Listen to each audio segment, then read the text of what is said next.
On ne peut pas véritablement prévenir une cyberattaque. Les technologies évoluent rapidement, les hackers sont à la pointe de ces technologies. Alors, on ne peut pas complètement prévenir une cyberattaque, par contre, on peut limiter ses impacts.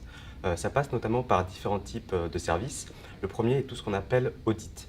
Alors, il y a différentes typologies, l'audit organisationnel et d'infrastructure.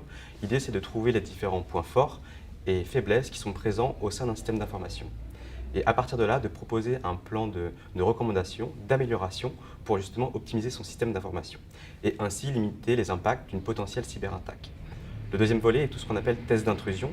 L'idée, c'est qu'on agit comme un hacker, on arrive dans l'entreprise, on se place au niveau du système d'information et on va agir tel que le hacker afin de trouver un maximum de vulnérabilités qui pourraient être exploitées par l'attaquant.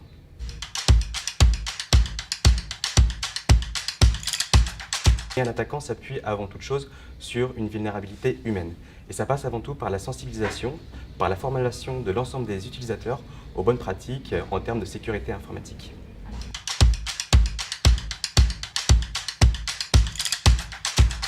Alors les choses très simples à mettre en place en termes de sensibilisation des collaborateurs en sécurité informatique est tout simplement l'optimisation de la gestion des mots de passe. Par exemple, un mot de passe fort. Un mot de passe fort, complexe et qui est différent pour chacune des applications pour lesquelles on enregistre un identifiant. Ça peut être aussi, par exemple, ne pas ouvrir spontanément une pièce jointe qui est présente dans un email ou tout simplement regarder et vérifier l'expéditeur. Voilà, donc il y a un ensemble de mesures très simples à mettre en place, à préconiser à l'ensemble des utilisateurs pour limiter une cyberattaque.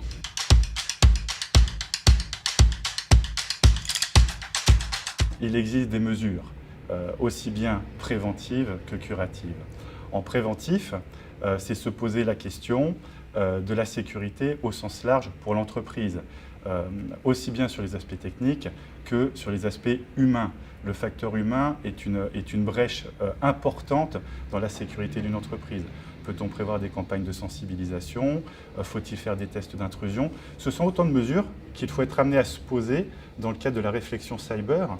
Et cette réflexion cyber doit également être favorisée par la mise en place, au 25 mai 2018, du RGPD. Le RGPD doit être une forme de catalyseur pour s'approprier pleinement et légitimer en interne une démarche de sensibilisation et de sécurisation des systèmes. Ça, c'est pour les aspects préventifs. Pour les aspects curatifs, la question, en fait, n'est pas de savoir si on va être victime d'une cyberattaque, la véritable question est de savoir quand. Donc, il faut partir du principe qu'un jour, on sera victime. L'une des mesures d'atténuation du risque cyber, c'est la partie assurantielle, évidemment. Les assureurs, les grands assureurs, aujourd'hui, ont développé des polices cyber spécifiques à cette sinistralité et qui couvrent des préjudices qui ne sont pas encadrés par les polices RC ou dommages actuels. Alors je préconiserais aux dirigeants de prendre une couverture cyber vraiment complète, parce que ce qu'il faut savoir aujourd'hui, c'est que dans leur couverture dommages, seuls sont couverts les dégâts matériels sur leurs ordinateurs, leurs serveurs.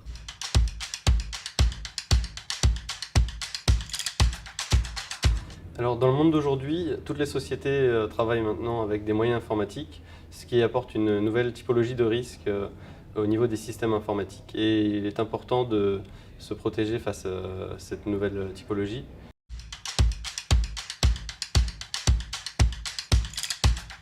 Je suis très heureux de participer à cette matinale aujourd'hui, puisque pour moi il est très important de pousser ces nouveaux risques et de faire prendre conscience aux dirigeants que ce n'arrive pas uniquement aux autres et ce n'est pas quelque chose de vraiment très marginal aujourd'hui.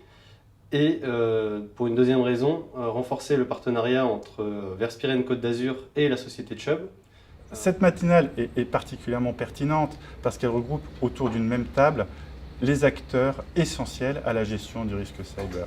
Un courtier qui va être force de proposition et qui va pouvoir personnaliser une assurance auprès des différentes sociétés, un assureur majeur sur le marché, également des avocats qui sont là aussi pour réfléchir à la cybersécurité, à la sécurité et la mise en adéquation des contrats avec l'activation du RGPD au 25 mai 2018, et également des sociétés comme Inquest qui sont tout comme les hackers, à la pointe de la technologie, ou bien des cabinets comme le cabinet GM Consultant qui trouvent toute leur pleine mesure dans la gestion des dossiers sinistres pour les assureurs.